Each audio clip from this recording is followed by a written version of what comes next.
I'm joined by UCO Mass Comm alum and current sports photographer Gerald Leong. Gerald, thank you for taking time this afternoon to come on and talk to me. Now, could you tell the viewers and listeners a little bit about yourself? Well, thank you for having me, Jonathan. We go way back. We were in school together. Well, a little bit about me. I'm originally from Malaysia, so I moved here about 10 years ago. This year, 2026 will be 10 years, and I'm a sports photographer based in Oklahoma City. Sports photographer editor based in Oklahoma City. It's a little summary. Okay. So now you were only here for like a year, 2 years before we crossed paths. Then Yes. So I think when we met was probably 2018. So it will be about a year because my first semester was spring 2017. So yeah, it would be about a year and a half when we met at the photo at what's that place called? the The Vista. the Vista, yeah. The, yeah, to provide some context for that. Yeah, so I think I can't remember. Were you there when Peter Agnich was still there, or did you come No. after? No, I think I came on it was his last name is Tayback. Um Oh, Christian. Christian, yes. Christian was our editor in chief and you were the sports writer. Yeah, okay, Yeah, I yeah, remember yeah. that now. Yeah, because yes, I remember that now because I was supposed to graduate like the previous. I was supposed to graduate in I think it was December or something like that. May I don't remember exactly, but I ended up having to do like an extra semester, I think, or whatever. And so Austin Mosley and Peter Edmonds were the sports Yeah. guys graduated. And so then I got handed the reins of sports editor, and then that's when I started working with you and Tanner. Tanner, Remember yes, Tanner?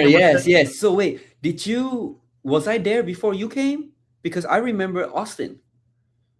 So you might have been. So I didn't join until 2017 because I was at Rose State from 2014 to 2016, and I think I came that was it that fall semester? Is that what it's called? No, the spring semester. I thought I came the spring semester. So we started the same time at UCO probably. Yeah, I think so. Because I didn't join until late because I didn't know like anything about where the Vista was located. But I had a Mhm. class with Pete, and then through talking with him, he was like, "Hey, you should come on down," and then that's how I started. So I think you probably were at the Vista before I was there. I think Gotcha. I was a volunteer at first, and then I think I became like a paid sports reporter, and Yeah, I got your just got name on the handed. front page and the back. Yeah, yeah. You And I remember got that? handed. We official with the name in the back. It was, so yeah, so Gerald and I do we go way back there. We were in the trenches on some of those deadline days. I just yeah, it was fundamental time. So okay, now you being there so quickly, what was that adjustment like for you? Moving from Malaysia, now you're in a new country and you're starting college. Well, honestly, back then I was 19 when I moved here, and I didn't think anything of it. I was ready to get out of my hometown, because I was in no, I did college in Malaysia, so I was a transfer student. So I transferred my credits from Malaysia to America, and I was ready to get the hell out of there, just because I've been telling everybody, "Hey man, I'm going to America. I'm going to America," and then finally the day comes. I still remember the day that I left the airport, and my parents dropped me off, and the transition was I'm not gonna say it was easy at first. It took me like a year and a half to 2 years to kind of get accustomed to the culture, the jokes. For the longest time I couldn't get past, "Hey man, how's it going?"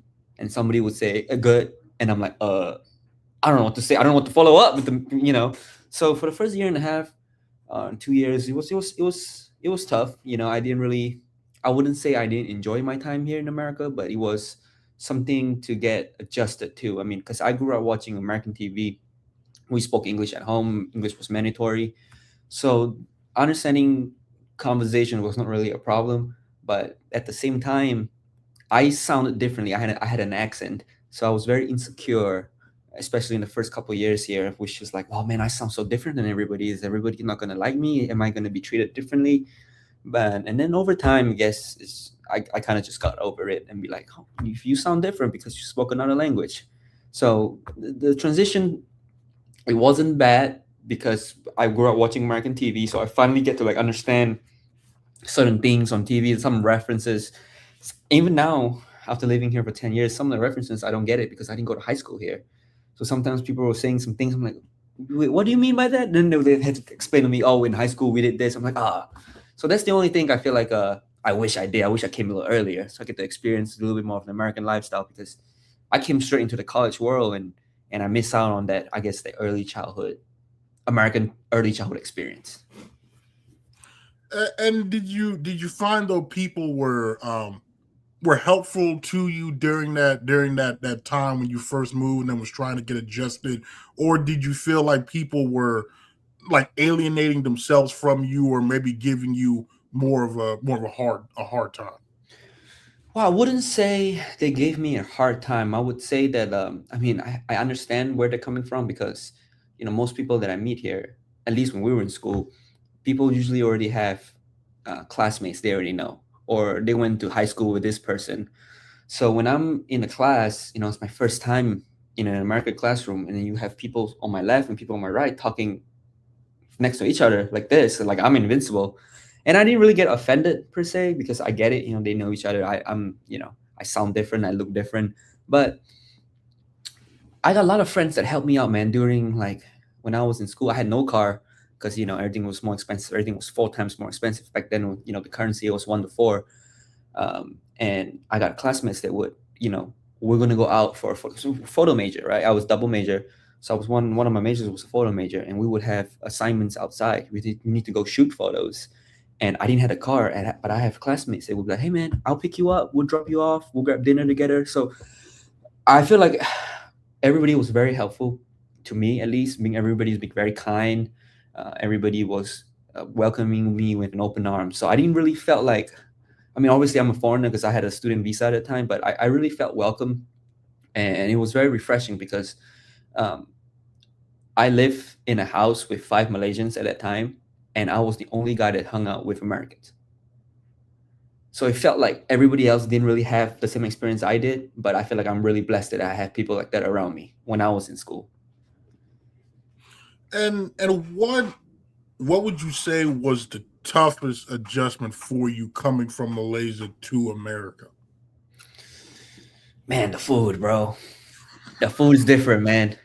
I mean, like seriously, like I'm gonna tell you a funny story. I love McDonald's. Like in Malaysia, you go to McDonald's to celebrate your birthday, which is very, very uncommon here. You're like, what, you go to McDonald's to celebrate your birthday? Like, and then I remember I first came, I think it was my first 2 days in America or something. And I went to the McDonald's on Second Street. And I was like, this is the saddest McDonald's I've ever seen in my life. Because the McDonald's back home is like a happy place, There's slides in there, everybody, And I go to this one, this is like, it's dark. And I mean, thank God the cheeseburger tastes the same, which, they're consistent around the world. But food, man, like, because back home, when it's someone's birthday, you go to eat Western food, which is an everyday meal here. And Chinese food will be an everyday food for me, but then now everything is switched to the other side. So American food will be my everyday food, and then Chinese food will be something on a special occasion, which is really weird. And I miss a lot of, because coming from Malaysia, I don't know if you know much about Malaysia, but Malaysia, in my opinion, is food heaven. We got all kinds of food with 3 different races. Everybody has their own rendition of a certain dish. And coming over here, everything is fried. And that was like probably the hardest thing to adjust. I could hear my mom, I have Asian parents, and they was like, don't eat fried food every day. And then you come to America, everything is fried every day. So that's I guess that's probably the hardest part at first, because in Malaysia we eat coconut rice with chili and fried chicken for breakfast. In America, you eat cereals. So it's completely different culture. And I live with Americans. I had an American roommate when I was in Florida. and they were like, "What are you eating for breakfast, bro?" Like they couldn't understand. You eating fried chicken for breakfast? I'm like, yeah, bro. Like, I mean, why not? It's the most important meal of the day. You want something good?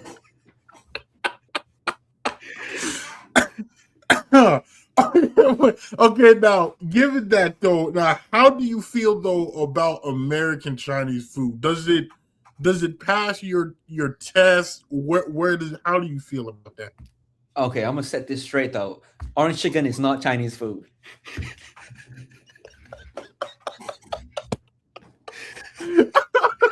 I mean, don't get me wrong. There are some good like Chinese foods here in Oklahoma or in America in general because you got a lot of immigrants here. But if you walk into a Chinese restaurant, they're gonna have the American style Chinese food, which I understand you have to localize, the food to match the local taste buds. So I understand that perspective, but I don't like when they say that's Chinese food because that's not really Chinese food because there's more to it. You know what I mean? And you look, orange chicken is fried chicken. Like literally, even the Asian food becomes fried.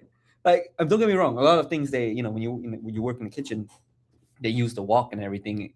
How they cook it so fast is because they kind of basically blanch it in oil, so it's still kind of fried food in a way. But um, I do like General Tso's chicken. That is good. Um, but I would say nothing beats Malaysian food, and we don't have it in Oklahoma. I gotta go to Dallas. That's tough. That's tough. Yeah, my mind was blown. I think it was a few years ago. I learned orange chicken was a solely American thing. I was like, oh wow, my whole life has been a lie. I thought that was like a staple, and then it's just no, No, no, it's just that's here. It's invented by Panda actually too in mhm. California. So it was like from here, and it was from a Chinese guy. So he made. I would say it's American because it's founded in this land. So I guess you can call it American Chinese food, but Chinese food is so different too. Because if you're from certain parts of, because Chinese all comes from China, right? Originally, and if you're different parts of China, China is so big that the food tastes different. And there's only one restaurant here in Oklahoma City called Chow's Kitchen, and that's probably the closest to Malaysian style Chinese food. And everything else is just straight from China. And those are a little bit, even for some Malaysians, these are a little bit exotic because the flavor profile is different compared to what we had back home. Okay, okay, makes sense. Makes sense. Okay, okay. And now, what got you interested in photography in general? Bro, I'm gonna give you this funny answer. Most people, most of the time, if you ask somebody that is a photographer why they become a photographer, they're gonna tell you a story about my grandfather gave me a camera, I took a photo, I realized I'm documenting history, or I capture a space in time. Not really. What am I saying? I'm capturing a moment in time, and this moment will not repeat itself. Some cheesy answer like that. And what got me into photography is because I saw a guy had a camera, holding a really big camera, and I thought he is the coolest person in the world, and I want someone to look at me the same way. That's how I got into photography.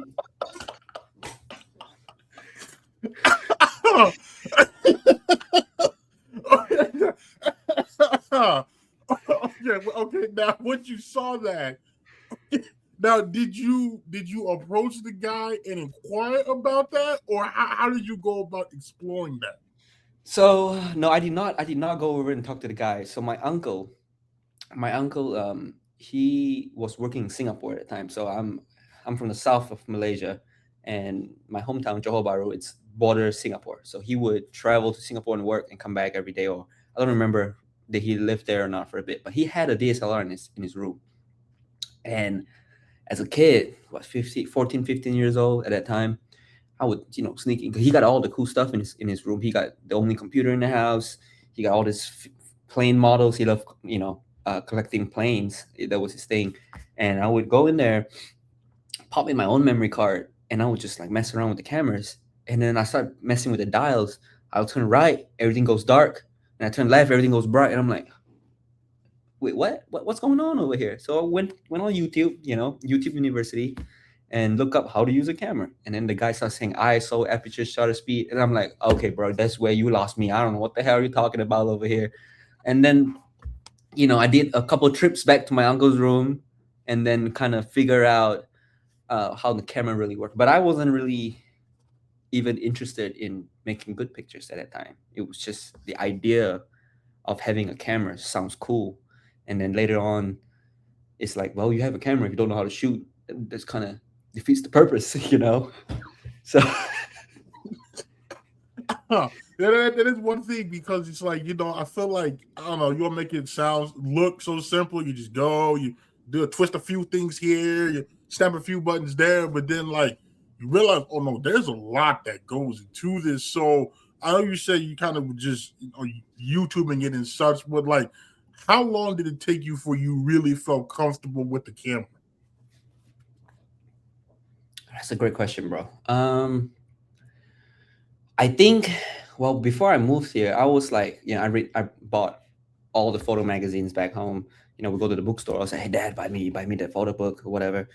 And I would understand the theory of how a camera works. Like, I understand you need to balance, the triangle, right, of shutter speed, aperture, and ISO. But I guess being really, really familiar with the cameras, probably after I moved here, I would say after taking some classes, theory and practical is two different things, right? We can memorize anything, and if you don't understand it, you don't really understand how to use the thing. But I would say, if I'm being really completely honest, I think probably when I graduated school and started out freelancing on my own, that's probably when I was really comfortable with it, because I was shooting so much. It's repetition, right? To be good at anything, you just need a lot of repetition. So I feel like when I was in school, yes, we had photo projects, this and that. I don't know if you remember, I was really into that film photography thing. I was shooting on my film cameras all the time, but I was not shooting sports with it at that time. I was just doing abstract architecture. I thought I would be an architecture photographer after I graduated college. I didn't even imagine that I would be a sports photographer today. But I think I think probably that's the time when I was freelancing for OU, and I think that's probably when I was like, okay, because at that point you really need to know what you're doing, because you have a client, and then you need to deliver, and they give you the trust to deliver. You can't really mess up at that point. So I feel like probably around that time would be, I'm like, okay, I'm more familiar with it, but I haven't mastered it yet. You know what I mean? I still haven't mastered it yet. But so And now there's also various types of cameras now. As a novice here, I think most people just think a camera's a camera, but I mm-hmm. remember talking to Landon various times about you guys use this camera for this and this camera for that. So now, what kind of is your favorite camera, and how do you decide, I guess, like which camera to use for, say, this event, maybe compared to another event? So this is a good question. So for the camera part, right now, I'm Nikon. I've been with Nikon for since I started. My first camera was a D7000, which is like a mid level DSLR. Um, but the cameras usually I have, as of right now, I have about 2 to 3 cameras that I bring to a game. But I guess they're all flagship models, so they're all top of the line cameras. So I guess to better answer your question is probably what lenses do I decide to use on certain things, on certain events. I feel like the glass is probably more important because the camera is just the method of capturing the photo. But how do you get there? I feel like the lens is probably more important, because like for me, I like shooting wides. I like shooting wide angle lenses for sports, which is very non-traditional, I would say. A lot of older photographers said most sports photographers don't like to use anything wider than 24 millimeter. And for me, I love fisheye. I love 14. Give me as wide as you can. If they make a 1 millimeter, I don't even know what 1 millimeter looks like, but you know what I mean. But if they make wider, I'll buy it. So I say, if you're shooting baseball, football, you need a 400 millimeter at least. And then if you're shooting basketball, 7200, it's sufficient. And then if you're shooting at events, for example, then maybe a 2470 and a 7200 would be enough. That makes And sense.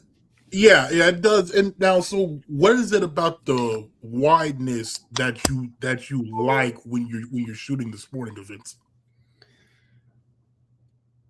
That's a great question. Nobody's ever asked me that. I never really thought about it. I don't know. I feel like I get to be really close to the subject, because it's such a wide lens that if you're not close, you just have a lot of dead space, and I feel like there's a lot of mistakes that most photographers have when they're shooting wide lenses. I know people that have fisheye lenses just because it's a fisheye lens. They just thought it's cool, but you got to know how to really use it, and if you use it the right way, it shouldn't look like a fisheye, if you know what I mean. Um, but what do I really do? What do I really like? I guess I could be really close to the subject and get like everything. I guess like you can frame it with, the stadium in the back with the players in the front. You can show sense of space, sense of time, and what the guy is doing. So I feel like from a storytelling perspective, I like the wide angle.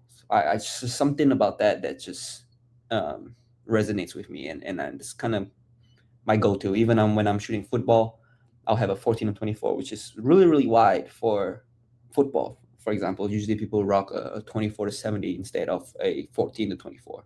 So I would say very lucky that I managed to make a career out of using wide angle lenses. But it's something really hard. I fail a lot too with this, trying to figure out how to use those stuff, and yeah, it's just something about it. I don't know. I can't really say one particular thing, but I think it's from a storytelling perspective. I feel like I could really frame it in a way that um, tells a better story. I guess that's probably the right way to put it. I feel that. I feel that because I guess I don't know if this is the I don't know podcasting audio equivalent to that. But like I don't script anything. I just Hmm. everything's kind of just off the dome. Like it's freestyle. I know that Hmm. doesn't work for everybody because everybody can't just I don't know like ramble cohesively for 30, 40 an hour. But I just find it like you said better at least for me. When I script it, it doesn't come off as well. I think compared to just me just talking, I feel like it conveys the story better. Like you said, like I can convey better feeling. So I understand, from a storytelling aspect of okay, this isn't what we were taught, but I feel like if it gets the job done, I mean that like that's just how we've got to Hmm. do it. So I completely understand from that standpoint. Um Now you had mentioned that you didn't really see yourself as a sports photographer. So I guess how did you first start being a sports photographer? Like what was the first time shot a sporting event? The first time I shot a sporting event, I would say probably the year before I came to America. I was really into motorcycles. I don't know if you remember that. I used to, I big into motorcycles, and I was in college in Malaysia, and one of my buddies, my roommate actually, he had a friend that was an instructor at a motorcycle riding course that teaches people how to ride on a track. And I love photography and I like motorcycles. I didn't know I could put two and two together. So my friend's like, "Hey man, we need some photos out here. So you want to come shoot?" I was like, "Hell yeah!" I didn't know there was even a possibility, So I felt like at that time, I was 18, 19 years old at that time. I didn't. I've been taking photos for a couple of years. I wasn't good at it, but I was shooting everything, landscapes, whatever, macro. I didn't really know what I want to do at that point. And then once I did that track day, then I realized, oh, okay, maybe sports because it's constant. Action is constant. There's something always happening. I just need to anticipate. I don't need to like find something. The action is already happening over there. So I feel like, and that's also one of the reasons why I went on the photojournalism side instead of the commercial side, because it's more editorial. I don't have to tell people what to do. I'm just here to make pretty pictures. They're coming right at me, so it makes my job a little easier. And yeah, did I answer your question, bro? I just kind Yeah, of went yeah, on a no, yeah. ramble. No. It most definitely did. I had, I'm not gonna lie, I did forget you were into the motorcycles, but well, once you said that, I remember you and Tanner in the newsroom, just like being over there by his computer, just chopping it up. And Yeah, I, yeah, we did. It's some good times, man. it was, it was. Now I gotta ask now. Okay, now because you're into motorcycles, but now when you get over here and you start shooting sports like football and such, what was that, I guess, adjustment first time shooting that like? Was it how vastly different from a, I don't know, from like an action standpoint was it for you, shooting say football compared to like bike racing? Well, first I didn't understand anything. Like I didn't understand why the guy threw the ball here and why the guy threw the ball there. And you know what I mean? Like I didn't understand why we had to stop every time. You know what I mean? I mean I watched a little bit of rugby growing up, but it's not the same as football. And half the time I was trying to just figure out what the hell is going on. I feel like that was probably the hardest part. Um, and then also trying to learn what is a good photo for this sport, right? You know what I mean? Because every sport has the photo. You know, like if you shoot football, you want that quarterback about to throw the ball, hands out like this, or throwing the ball. Right? That's like a typical shot that you have to get when you're at a football game. So I guess learn that, learning that, and understanding what the hell is going on was probably the most challenging part. And then also when I remember when I first started shooting sports was with the Vista, and they sent me out to. I think football was my first assignment, and I came back with some photos and I gave it to Teddy Birch. You remember Mr. Dr. You Teddy now? can't. You can't. Yeah, Shout out to Dr. Teddy. Teddy now, yeah. And he told me like, hey man, you need to have photos of their faces, because um, you're shooting for a newspaper. You need to be able to identify who the person is. And I was just shooting back of people's heads, side of people's heads, and we see a lot of that nowadays, and which is you know sometimes you're trying to teach the young ones, say, hey man, you want to show their faces. Some they listen, some they don't. But I felt like that was probably the hardest. And then the second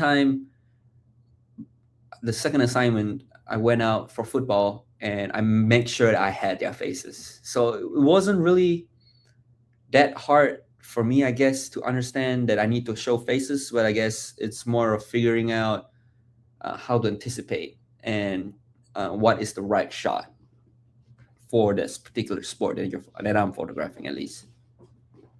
Yeah, I was gonna ask because like you capture the way you capture, like you'll capture and like right as a ball is called or right as someone's breaking a tackle or like someone's running a strike. Like how do you time that?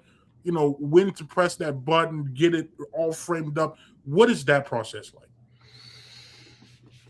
Um, well, the cameras nowadays are amazing, right? I mean, when I first camera shot 6 frames a second. Now the camera that I have right now can goes up to 120 frames.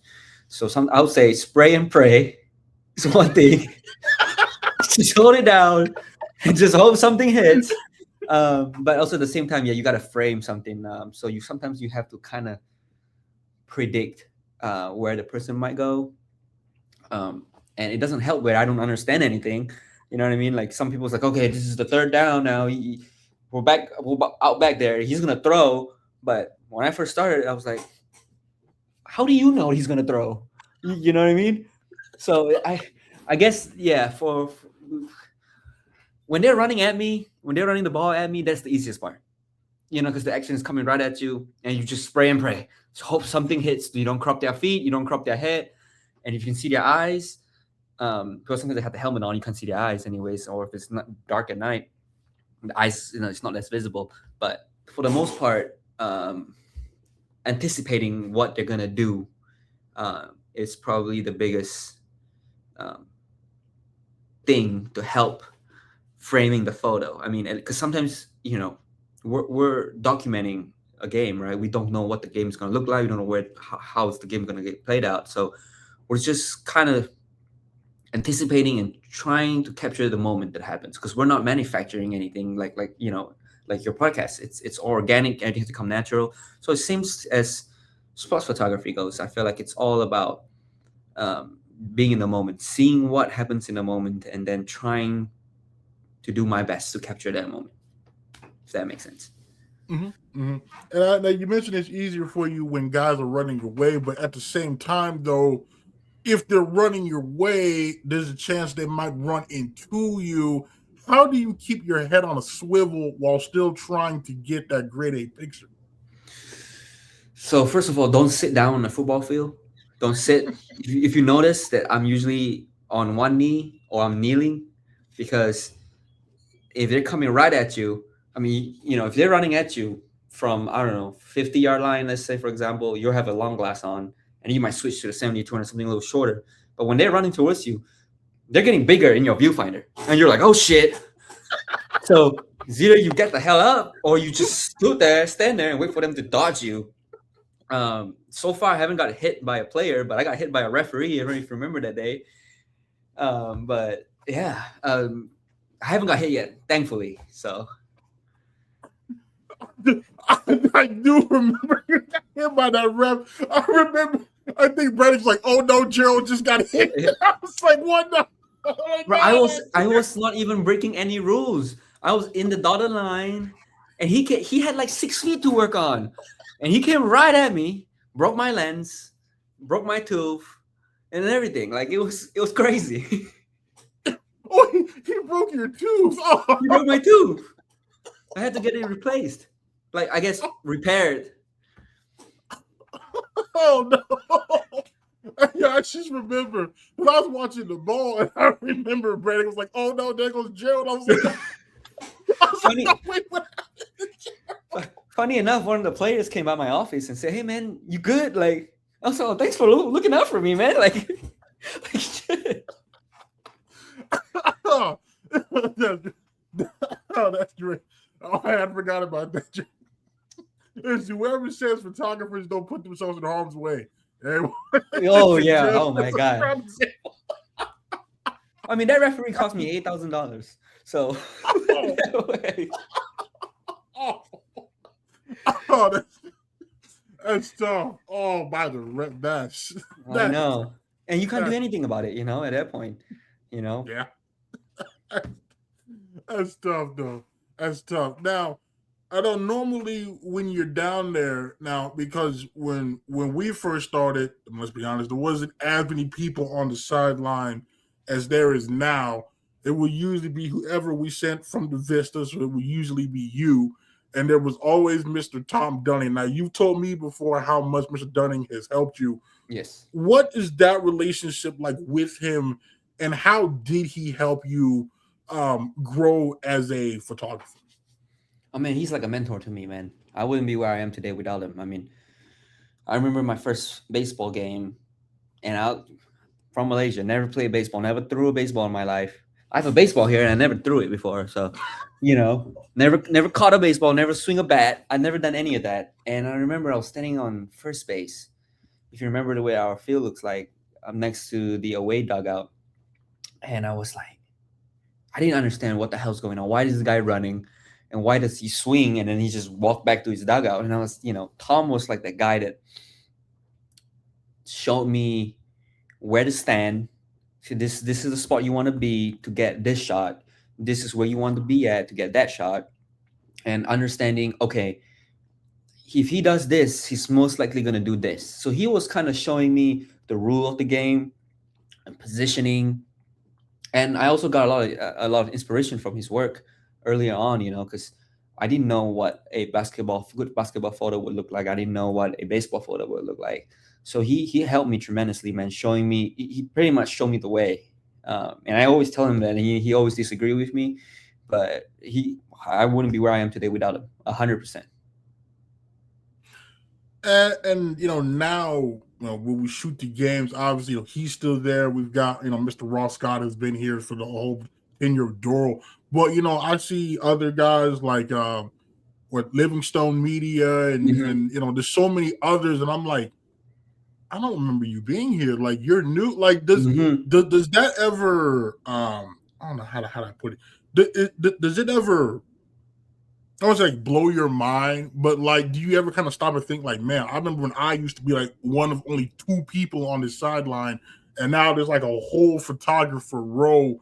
Um, when you kind of see that growth though, like how does that make you feel, and do you feel like a responsibility to maybe like help them, or encourage them or make them feel welcome on the sideline?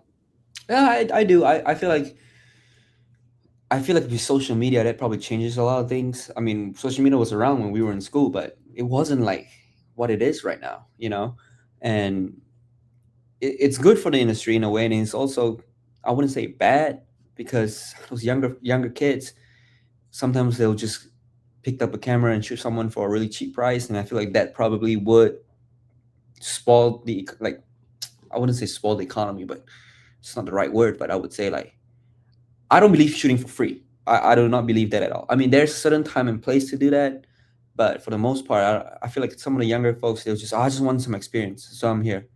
I'm gonna shoot. I'm gonna send all my photos to this guy." I said, don't do that, man. Like, you're gonna ruin it for the rest of us that they are making money from this. But at the same time, it's growing, which is good. You know what I mean? People are wanting to be here. UCO games are getting more eyes on, people wanting to come more to the game. So I feel like there's a good thing and a bad thing, but I feel like the good thing probably outweighs it, just because they pushes me too. If I'm sitting there, I'll see their photos, and they'll see mine, and I'll be like, oh, I didn't get that shot. Well, maybe I should have tried this instead. Maybe I should have done that instead.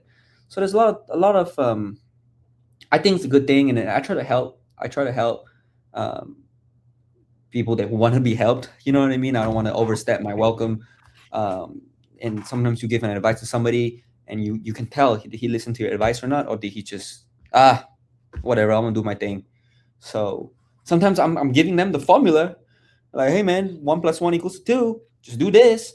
And some of them listen, some of them don't. And the ones who don't listen, hey, they will find out one way or the other, with me telling them or not, or they're finding out themselves. So you know. I will say that, like, it's just like the when they do listen and you see them applying it, that is the best feeling I Oh yeah. ever had. Because I remember 24, Ian Nickel was like my shadow, and so like he was soaking up like anything I would offer. Well, at that point, it's easier for me to pour into a guy that's eager to learn, and wants to get better and genuinely cares about it. So like towards the end, it was cool to see him just like off on his own, talking to players, like, like, man, like that really feels good, because like when we were there, I'm not gonna say like we didn't have it, because we did, but like it wasn't, so I feel like readily available. And Yes. so I find it cool how, like, I don't know, we kind of stuck through it. So we've seen like where it was when we first started, where it was pretty much dead to the Yes. environment we Nobody have, just, yeah. where It's just, it's oh, go ahead. no, no. It was just me, Tom, and maybe Lauren or KT back then. That was just at the games. Three, or just literally three people. Um, and now you will have, I don't know, last football game, spring football game that we had. There were like, including me, I think we're probably like 7 or 8. Still not a lot, but compared to where we were back then, that was a lot. And then also we had no guidance back then. I mean, we got Tom. I got Tom, but you need somebody that is like have real experience, that has done certain things, and we didn't have that back then. I felt like we had to learn a lot by mistakes, and then obviously we all both have mentors, right, that help us out along the way. And I 100% believe in mentors. I tell those kids that you all need to find a mentor, because my mentor showed me the way. Tell me he did his mistakes, and he didn't he's willing to share his mistakes and tell me, hey, don't do this if you don't want this to happen. So I'm grateful. I mean, to be where I am right now, and there's this one kid called name's Hunter, and I think he got a good future, man. I mean, he's good, and he listens to, he asks for advice, and most importantly, he listens. Like, and he applies to it. And you can see in his photos, like, hey, man, bro, really pay attention. And that's the thing too. Like, I feel like I did for the longest. Maybe I didn't realize the impact like my words had, even if I just offered a word of encouragement. Like just how much that means, because I feel like when you're in it, I don't want to say like you become like it's a routine, but like you don't maybe realize that there are people younger than you, because we were always, I felt like, the youngest people there. So Yeah. like even now when the guys will call me Unc or call me OG, I'm like, I'm not even 30 yet. But Yeah, then I'm like, yeah. well, I'm like, at the same time though, I We have were been in at school this 6 years ago. Yeah. yeah, right. Yeah, yeah. Like, but at the same time, it's like, well, I guess to them, if I've been here for almost a decade now doing it, then I guess in their eyes that would be the case. And so, like knowing that, some people try to like gatekeep, and I never understood that, because my thing is like, why would you want to do that? Like at some point you're gonna have to step aside, like, so like, Hmm. or scale back. So why not prepare the The next next one. generation Yeah. coming up? And so I feel like that's kind of a thing too, where it's like I always try to be approachable to them. Like if they ever need anything, like talk, reach out, like what, like I'm here to help, because at a certain point, like I'm gonna have to unplug the mic, and I don't want, like, if there's someone there and if it's better, then by all means. So yeah, no, so like I do, know, also from that standpoint, we also have a importance there too. And I think that's something that I didn't appreciate really until recently. And I was like, oh, okay, I see now the value in what I say, and how I move, and such. So yeah, no, I do see that too. Um Now, obviously, at some point, you graduate, and now you're off. You're shooting NBA playoff games, college football playoff games. How did the freelance thing? How did that get started for you? So so we need to go back to 2020. We're going to go back to 2020 COVID time, and I was an intern at the Orlando Sentinels. So I lived in Florida for about 4 to 5 months. Best internship ever, and my only internship ever. And that internship basically changed my life, because it was COVID year, a lot to document, but I also missed out on a lot of things. Um, and I shot a lot of high school football because, as an intern, they'll send the intern to do things that the staffers don't want to do. So a lot of high school football games, a lot of state championships. Um, and I came back. So I came back after that. I came back to Oklahoma. I worked at a product photography company. So, well, it's more of a, I wouldn't say a product photography company. It's called Jasco Products. So they design, they don't manufacture, but we have an in-house photo department. So I was part of that, and it was during that time. I hated that job because it had no windows. It was dark because nobody wants their screen to have reflections. So I was really depressed, like working in there, just because, coming from Florida, shooting presidential elections, shooting presidential rallies, and shooting MLS games, to stuck in an office for 8 hours a day, man. That place drove me nuts for a bit, and then I started out assisting this lady called Siobhan Williams, based in Norman. So this is back then before OU had their own photo department, and one of my classmates, Jessica Morgan, she was working for her. She was her in-house photographer, because Siobhan is also a photographer herself, and she had two assistants with her, and they needed an extra hand. So knowing that I was kind of into sports, and she kind of like, hey man, like, we need some help. Would you willing to come help us? So I started out um, shooting. What was it? Let me think. I think I started out shooting OU football games, but I wasn't doing action at that time. So I didn't start out shooting action. You know what I mean? I not was really into football at that time too, because I still didn't understand what the hell was going on 90% of the time. But at the same time, I was so happy to be there because it's OU. Everybody, back then, till now, we only have OU, OSU, and a Thunder. So the top three biggest thing in Oklahoma. I was so happy. I just, I was that kid, happy to be here. Oh, you know what I mean? Oh my god!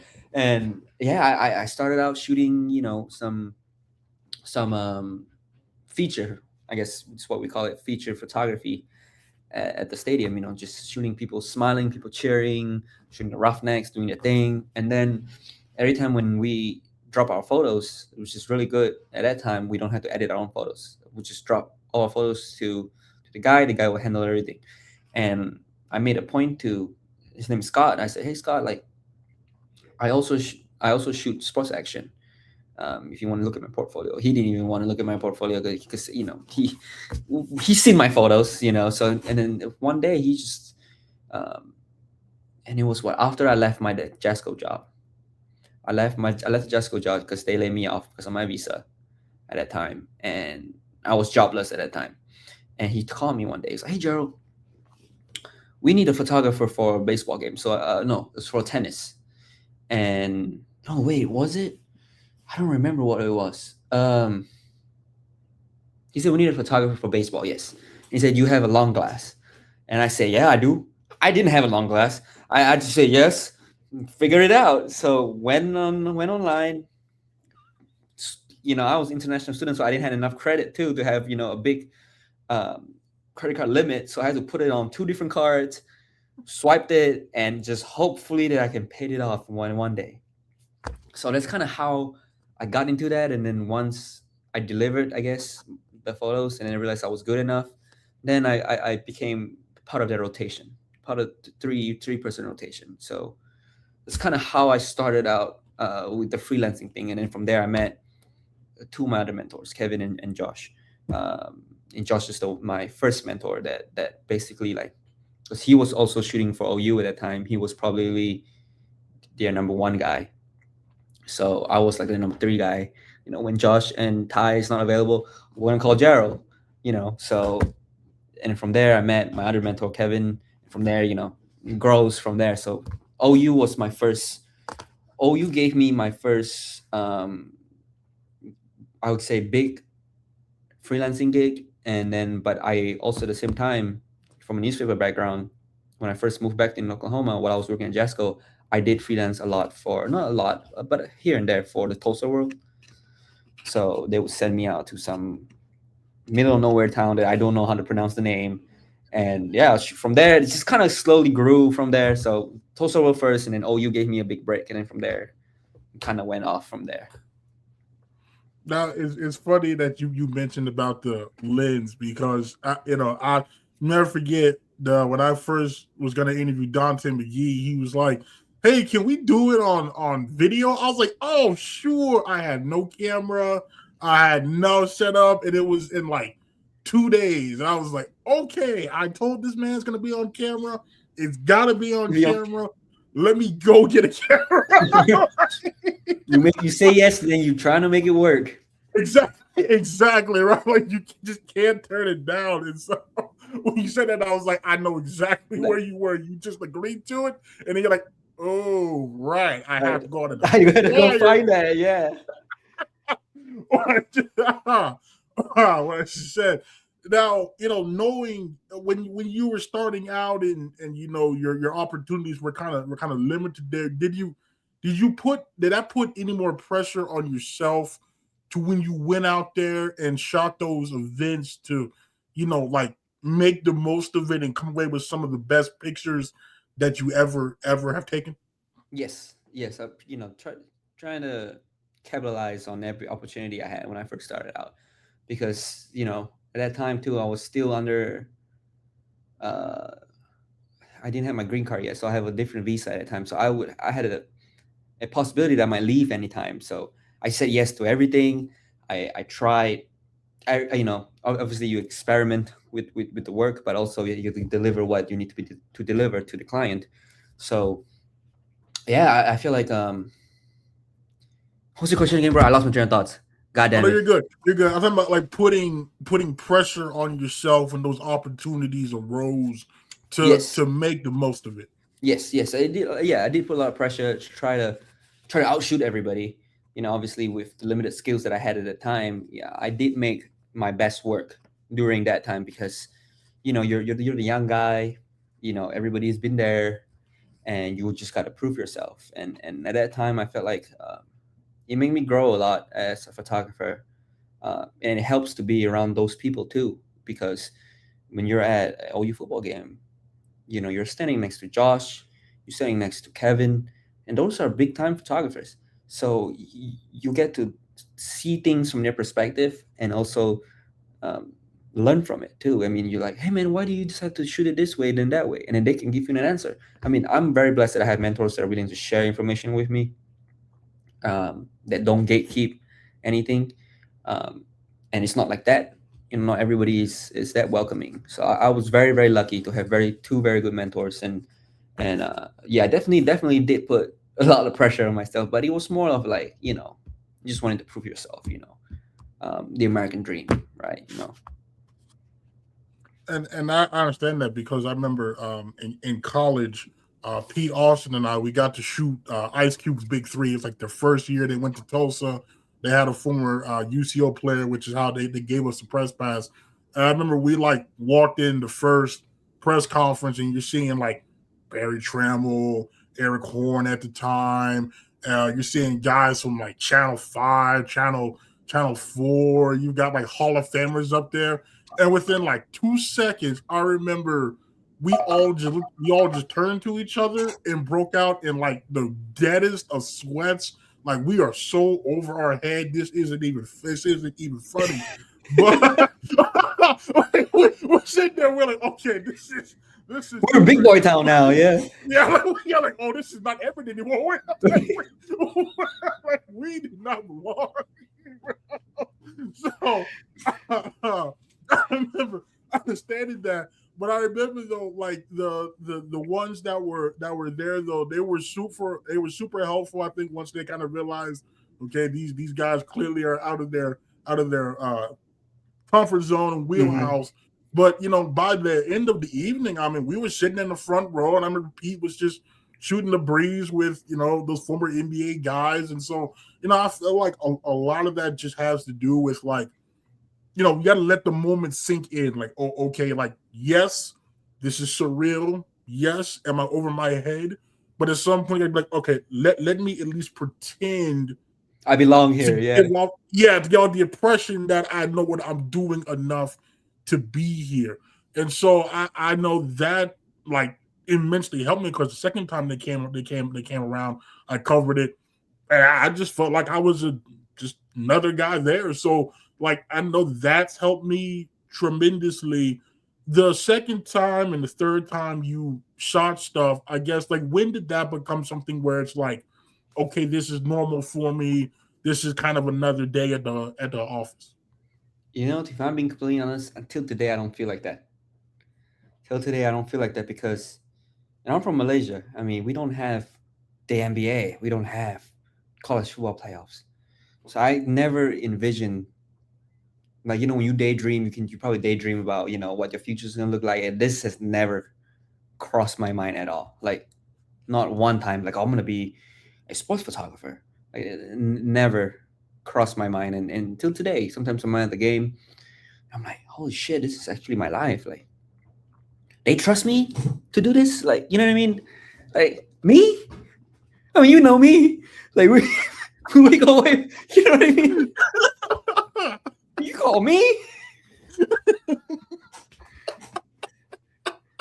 That's kind of how I feel about it. Yeah, I feel that. I feel that because still to this day, even though this will be year 9 of UCO coverage, I told everybody I'm a nervous wreck that night before the home opener. That drive, I sweat through like 50 t-shirts. I still get nervous, even though this is something I've done every fall now for almost a decade. I still get nervous. I still get nervous. Like, anybody's ever seen me before that the home opener, I try to hide it, but you can tell I'm always nervous. It's not until like I get in the press box and take a look around, and then it's like the nerves kind of settle. But there's also that moment of, like you said, like, this is really real. Like, this is really, I'm really doing it. I'm really here. So then there's that emotion moment where you're like, you kind of, you appreciate it. I feel like especially for me after the pandemic really like that hit home was it was like before and it was like, all right, I just do this. But that year where I didn't and then realized like, okay, this could literally end at any time. So like any opportunity I get, to be appreciative of it. And so when you said that, I understand because I said every year that home opener, even the spring game, I was a nervous wreck. I was sweating through like three circles. Like it just yeah, because it's super cool, and I like not everybody gets to Do this, yeah. say that they get to cover it and like be on the field and like in your case like you get paid to be around guys that people pay hordes of money to sit close to. You're literally within feet of them, and so like that's something that I always try to tell people is like it's hard to explain the emotions of it because it's nerves, but you're also grateful for the nerves because you're grateful to be in this position. And so, like when I see you shoot like NBA games and finals and the college football playoff, I have a huge smile because, like I remember, like I remember when Gerald was at the Vista and he was shooting UCO games, and now he's over there. He's shooting playoff games and everything. He's in the Rose Bowl. I'm like, that's great because I know the work and the time that you put into it.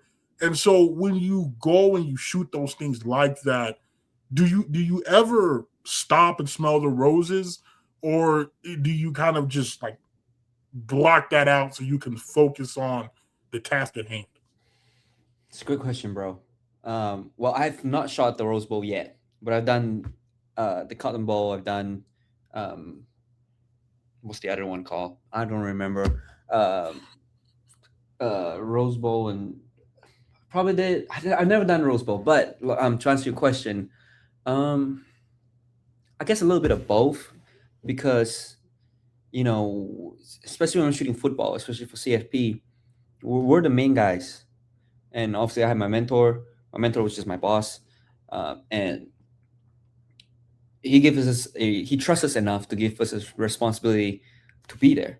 He say you're gonna cover this corner, and I'm gonna be in that corner. I mean, that's a lot of pressure, because this is seen throughout America. It's the biggest college football game in the country. I mean, some people even say it's better than the Super Bowl, right? Depends who you ask, right? But for me, do go and smell the roses? I felt like if I have the time, if I'm there early enough, if I'm there, I figure out the spots where I need to be. I figure out where the player walks in are.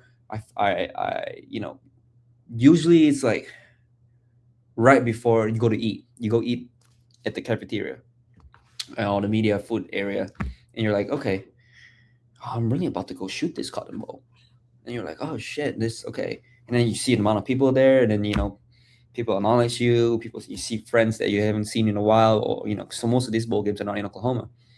They're in Texas or somewhere like that. So you go there, you see some friends that you haven't seen in a while. So I feel like at that time you get to appreciate where you are, what you're doing, and then it's during the national anthem. It's usually where I get my goosebumps. And you're like, oh shit, we're here now. Once they stop singing, it's playtime. So um, yeah, yeah. I feel like I try to enjoy it, but at the same time, it's also a job. So when it becomes a job, like when I'm shooting like a NBA game, like I'm not really paying attention what's going on. It was like, oh, did you see that dunk? I was like, yeah, I saw he dunk, but I didn't. You're not putting two and two together. Like, okay, he passed the ball to this guy, and then he managed to create a gap for him to make the dunk. Like I'm not really looking at that. So I would say I'm not really enjoying the game as a spectator because I have a job. But when I go home, you watch the highlights, like, oh, that was what everybody's talking about. Okay, and then you kind of backtrack. Okay, I remember seeing it in the viewfinder this way, and then because when you're on the court or on the field, it's your eye level with them. Instead of shooting it when you're watching on TV, usually is a wide shot from up top, so you can see maybe the space between here. I'm talking about. Like people's like, well, there's a gap right there. Why don't you pass the ball to him? Well, when you're on the goddamn field, you can't see shit. Yeah, you know you can't. You can't. You can't.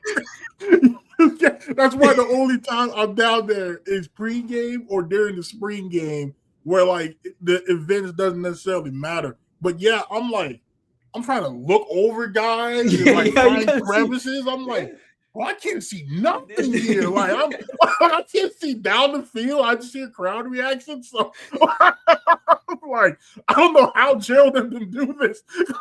See, I'm the same way as you. I don't even know what the hell is going on because you're looking at the tiny little screen back there, and you're just like, oh, he's running with the ball. All right, go to work. And then you can't even run because the sideline's running, so you're still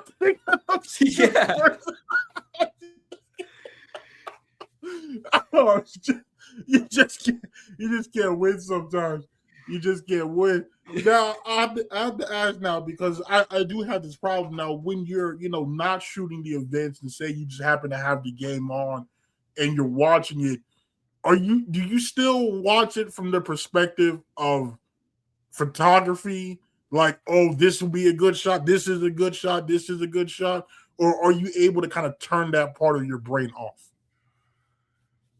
Yes, I'll say I usually turn my brain off for the most part, unless there's like a single-handed catch that is like, you know what I'm talking about, out of this world. You're like, oh man, I wish I was there right now. I would post up in that corner right there, my usual spot. You have an idea of what you want to get, but in sports photography, it's a lot of luck too. You know what I mean? Like, that Fernando Mendoza dive shot during the finals. Like, there are like, I don't know, more than 100 photographers there, and it's like, what if I'm sitting on the other side? Then I'll have his back. I don't get to see his face. Then it's not that cool of a shot. So it's a lot of luck at the same time. But when I'm watching the game, for the most part, I'm turned off because I didn't grow up watching and playing those games. So when I'm watching, I don't really. I'm still learning the game when I'm watching the game. So my photo brain sometimes is just like, all right, man, you clock out. Don't think about that anymore. And I feel like that could be a disadvantage because I know there's some photographers that are obsessed with photography, and I wouldn't say I'm obsessed because I'm talking about people who they're photographers. They go out drinking with their friends or hanging out with their friends. They bring their camera, and for me, I'm like, I'm going out with my friends. I'm not bringing my camera. That's work. You know what I mean? So I feel like maybe I'm burnt out. I don't know, but I usually try to turn it off because I like to enjoy my life.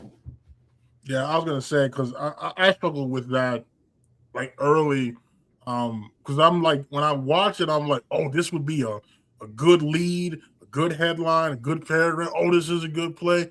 But then I'm like, then I'm not really watching the game. I'm like, I'm watching it from the perspective of I gotta write a recap over this, or I gotta talk about this. I'm not just like casually watching the game. And like it took a while to kind of turn that switch off.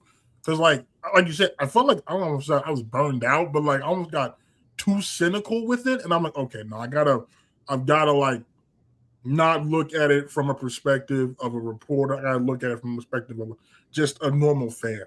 And so I'm glad you're able to do that because I know, like you said, some people can't, and it's very tough to turn that part of your brain off. Now you mentioned the Mendoza shot. Now I was gonna ask because now you had one. I think it was post game with his mother. I feel like when that kind of blew up for you, and when other pictures that you take kind of gain traction and blow up, what does that mean to you? What does that mean to me? I mean, obviously, it feels great, right? I mean, I get to capture history. I mean, undefeated season, incredible. Probably, I don't think any team has ever done that, and it's probably the best CFP finals I've ever photographed. Um, I've only done 4, but the rest of, if I remember correctly, every other game other than this year was all like a blowout game. So obviously it feels good, but at the same time, it's also like, okay, what can I do better? You know what I mean? Maybe I wish I could see Mendoza's face a little bit more, you know, um, stuff like that. But I didn't think that that photo would go crazy like that. Um, and with context, with understanding his story, I think that really helped my photo. His story carried more than what my photo did. You know what I mean? Because of people understood the condition of his mom, and everybody knows how much his mom means to him, and that moment, with the story behind it, really took that photo to the next level. It wasn't me that did, you know what I mean? In my opinion, it wasn't me that gave that feeling, but it was a story that was attached to that. The story before this photo was taken kind of carried it to, to where it went. But yeah, funny enough, when I got that photo, it was like, I knew I got the shot. I knew there was an important moment, but I didn't think that um, people would enjoy it that much. I feel that. I feel that. And you brought up some really good points there. First about, like you're capturing history. You don't realize it in the moment, but like I get all the time now, especially as more of the guys I've covered are starting families, like how big they can say, "Oh man, like I'm glad you got your channel because now I can go back and I can show my son or I can show my daughter or like over the years, parents on senior days say, they're appreciative because they've got X, Y, and Z memory now, and like that part's cool. And to your point about the story, I feel like we're both storytellers. Yours is visually, mine's I don't know, audio wise, but like I feel like we're just vessels for the story. Like we don't like we tell the story, but how do I put this? I feel like every episode I have that blows up, or there's a post that blows up, it's not because of me, it's because of the story. Like 2024, yeah, my content is shot up through the roof compared to other years. Yeah, because it was a compelling story. Like we were winning close football games.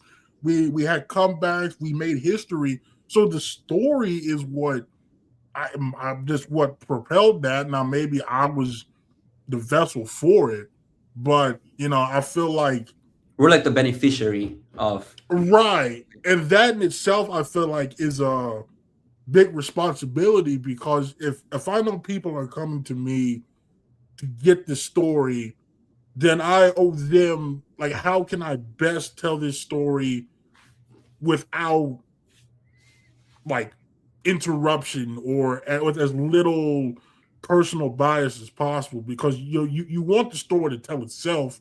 You're just the go between to do that, and I feel like at times they can be tough because I mean we are people, so we do have our own biases. Like Mhm. like you might have a shot you think is really great, and then people like the other shot you don't think is great, and you're like, well, why don't you think this shot is great? I have times where I think this is a top tier episode, and it doesn't flop, but I'm like, oh, I thought it was better than this. Another episode, I'm like, this is probably one of my best. And it blows up, and I'm like, what about this episode? So I feel like there's always that kind of pool, but I think at the end of the day, as long as we remember, like, just let the story tell itself. I think we'll be okay there, and that's what your photo did. I think it just encapsulated that story of Fernando and his mother, and I think that's what blew it up for you there. Along with your other pictures and stuff, but um, I guess my final photography related question for you would be what advice would you give to aspiring sports photographers out there that maybe want to kind of follow in your footsteps and do the same thing? Well, I feel like most importantly, be a good and nice person. Because when you're working in those games, you're staying next to somebody at least 6 hours. You get the game is 4 hours long. You get there 2 hours before the game, and you stay 2 hours after the game because you got to finish your edits and everything. So you're with somebody for a very very long time. And if you're an annoying person or someone who talks too much or say some inappropriate stuff, sometimes people don't want to hire you. Um, I feel like it's also the time and place to do certain things like that. And but for photographers, man, two eyes on the ball. Gotta show two eyes on the ball, or at least one eye.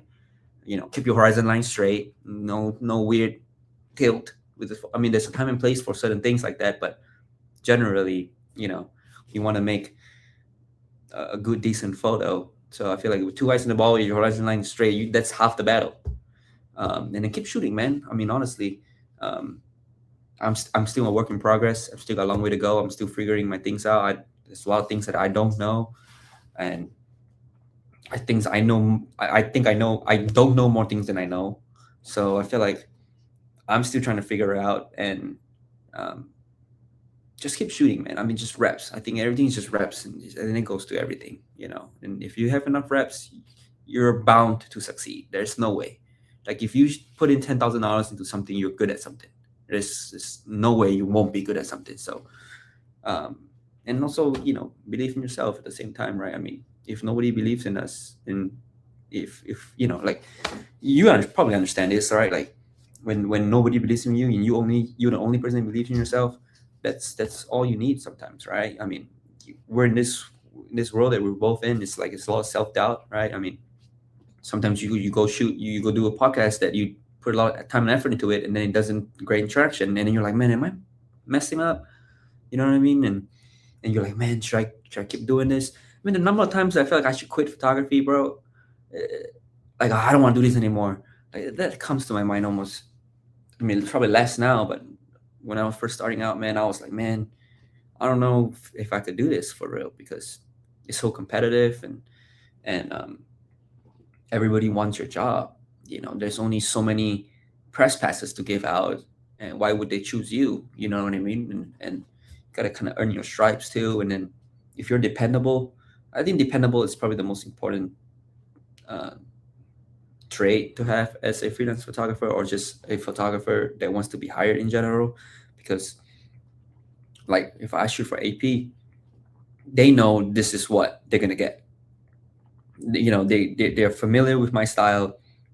They understand I'm gonna deliver the photos at halftime. I'm gonna deliver photos at the end of the game, so I don't have to worry about it. My goal is to make my client life easier, not harder. So if I can achieve that, that's probably half the trouble, half the uh, what was I going? Is half the problem. You don't have to worry about. And that's one thing that the client said, oh, he's comes in, he's does his thing, and then does a good job, and makes no. I mean, obviously we all make mistakes sometimes, but try not to do that. And if the clients didn't say anything, no news is good news. So No, the self doubt is definitely real. I mean, like I said, there were various points I was going to quit, but I think something that I always try to tell myself, something that my dad always told me, was just like, you're in the position you are for a reason. And so I always try to remember that when I get down, like, okay, I'm here for a reason. And so like I can't just let, you know, one bad episode, or one bad outing or something like that, linger. Because I feel like that's when you take more of a hit. Like you said, everybody has an off day. I don't think many people are gonna hold it against you. But I always just feel like, in those times, you got to look at the positives. And I feel like, at least for me, every time there's a little bit of a doubt, something will happen that will um, prove otherwise, right? Like prove that, okay, I am here for a reason, or people do care, or this and that. So yeah, I agree. You got to just keep chugging along. In the case of case of photographers, just keep shooting, because the more you shoot, the better you'll become. That's just the way it is. I mean, you don't know who anybody. you're gonna meet. You don't know who you're gonna meet. Exactly, Yeah. exactly. And when you said always be pleasant and cordial, listen, yes, ma'am, no, ma'am, yes, sir, no, sir, please, thank you, excuse me, can take you a long way. It can take you a long Bro, way. the amount of people that don't do that is crazy.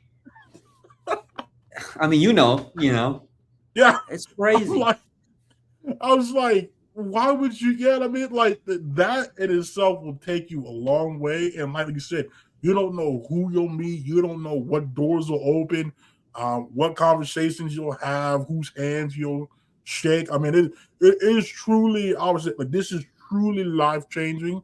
And like you said, like you'd be a fool to not treat it with the respect and reverence that it needs to be, because like you said, there's thousands of other people that would love to be in your shoes. So I feel like you've got to be appreciative of it. You've got to respect it. You've got to respect the industry, because I mean, like I said, these spots are few and far between. Every job um is an audition for the next one. Yep. Yeah. And you also mentioned, like the AP knows, okay, Gerald's dependable. Like that's a name that was built throughout years. Like this isn't just I just walk through the door and I'm happy. No, like if they do know, it's because of the work and quality that was put in. So like for me, people ask like, okay, like how do you not get complacent? How do you not phone it in? I say, well, every year, right, there's players that leave and there's players that come in. Well, those players have families. So while sure they might have heard about me, that's it. So I have to prove to them, why people talked about me the way that they did, or why they recommended they check me out. So I always like to say, my Tomlin always said the standard's the standard, right? You have to live up to that standard each and every time. And so like, is it tough? Yeah. But I find that also keeps you going. You know what I mean? Like you don't want to let that standard slip. And so like that's what drives me is like, okay, I've got a standard to uphold. And so like every year I look at the mirror and say, okay, if I can't achieve the standard, then it's just time to go and let somebody else take this spot who will, because I don't want to be that guy that's, you know, past his prime. He's just sitting there because he's there and he's entrenched now. So, everybody knows he's not as good as he once was, but out of respect, I don't want that, right? I want to be, if I can't do it at an adequate level, let somebody else do it. I've had my time and I'll go figure out, do something else or scale back. But like you said, I feel like a big You can't thing do is that, honest. man. You're a staple here. You're a staple See, here. that's the thing. I didn't realize that. It sounds crazy. I truly did not realize that until 2024. Like that whole season, that's when it hit me. Like, oh, okay, because like I feel like I was just the guy that was just doing a job that had a cool hobby. I go, I get to cover college football, I get to talk to great guys, I get to fuck a kid again. I didn't realize the impact that I had, and so You see the like smile that players have when they see you on the field. I mean, right, like that, and that's what I'm saying. Like I didn't understand that until there were guys that had graduated and came back that told me that, and that's when I was like, oh, okay. Like or when coaches tell you that, or AD tells me that, or parents tell me that, then it's like, oh, okay. Like I see, and now it adds more gravity to the situation. Like, okay, so now I really can't let this standard slip, because there's a lot of people depending on me upholding that standard. So, that's even more credence to it. But like you said, I mean, to what is it? To whom much is given, much is expected. So I feel like again we're here for a reason, and yeah, we're expected a lot. When you're tasked with shooting a national championship, yeah, that's a lot of pressure, but it's pressure because you can handle it. So that's kind of the way I look at it, and that's why I try to instill in guys is like, you know, whatever's thrown your way is thrown your way because you can handle it. You might not realize it or know it at the time, but you will find a way to handle it. So those two things that you said did really stick out to me there, like, and the long hours. People don't understand. I tell people all the time. People think I just record and that's it. I'm like, no, no, no, no, no. There's cut, editing, there's edit, yeah. uploading. Like you don't even understand. That's the easy part. To be honest, To recording talk to is me, the no, easy part. seriously. Bro, I 100% agree with you. Like CFP, when I shoot CFP, I mean, it's cool, right? I mean, it's the biggest football game in the country, you know. But we have our meeting. Let's say today is Sunday. The game is on Monday. Our meeting ends at 2:30 a.m. because everybody has to come get back from whatever assignments they're doing before the football game. So you wrap up your meeting at 2:30 in the morning, sometimes 3. You wake up at 5:30 to get ready, go to the media hospitality area to get your breakfast, and then you go on to the bus 7:30, and you're there. The game starts at 7 or 8, so you're at the stadium at so you're waking up at 5. Game starts at 7, ends at 11:12, and then once the game is over, you got to take down all the other stuff that is on there. Some people got remotes up there. You got editors that's still editing. I try to be helpful. I try to help. You know, if I can help, and everybody could go home earlier. So, like for example, like this year or the year before that, when I wake up at 5:30, I go back to the hotel at 4:30 a.m. It's a 23-hour day. And everyone's like, "Oh man, it's so cool." I mean, don't get me wrong, it's cool, but man, it's a lot of work, man. You walk more than 20,000 steps that day. I mean, you get to see a lot of cool people. Don't get me wrong, right? You know, you get to see a lot of celebrities, and I mean, Lil Uzi Vert was behind me this whole time when I was shooting the game. I didn't even know. I was like, "Oh, Lil Uzi's back there," like, you know. But some people can't take the grind. You know, it's long hours, and I mean, I had the easy job. I just click the button and I just put in the internet cable to the camera, and then my editor sends it. But it's a team thing. You know what I mean? Um, you know, somebody has to caption the photos, somebody has to send it out, and then somebody has to post the photos. So it's super cool. But man, people don't talk about the grind, bro. The long hours, 23-hour days, bro. And then we get back, we don't even sleep because you're still high on adrenaline a little bit. And you know how photographers are. They're all alcoholics, most of them. Because when you sit down and drink till, sunrise, it's all right, because planes lands at 1, leaves at 1. So sleep how many hours and then head home to wherever you're going. Because, everybody's from, at least in our team, the CFP team, everybody's from all over the country. You have the Marlins team photographer, you have Nikon ambassadors, you have Canon ambassadors, you get all these big dog. And you got me. You got me.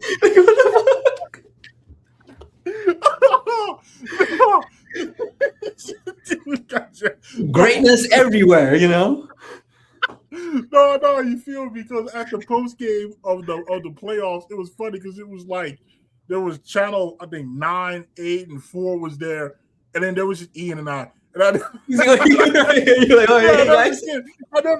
looked around one time and I was like, Ian, I feel like we don't belong here. Like here we are in t-shirts. I think I had on sweats, you had on shorts, and everybody else is dressed up. I'm like, oh well, this is yeah.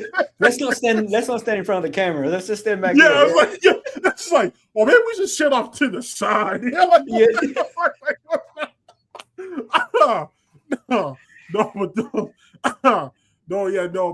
that a grind, man. I'm like, people don't understand. Like, you get early, you leave late.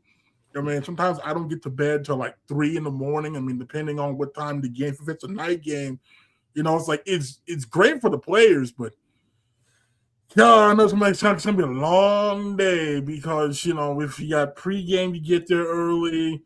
Post game, right? I get post game interviews, but I also talk to the players, I talk to fans, talk to parents, right? Then you got to drive home. I got to upload, got to edit. I gotta capture highlights, pull highlights. Like it's just the whole thing. I'm telling you, like by the end of the season, you're running on fumes, man. You're running on whatever fumes. You got back there, just give it to me. Yeah, exactly. You're running on fumes, but I feel like I always say, man, like after a few weeks of not having, you're like, but I kind of miss this. And you say that until the process starts again. Then you're like, oh, you know what? Maybe I could have used a few extra weeks of not doing. I feel like it's a cycle. It's like it's like you miss it, and then you're in it, and you're like, oh yeah. Why did I pray for that? Why did I pray for that? you just no, yeah. That's the thing people don't understand.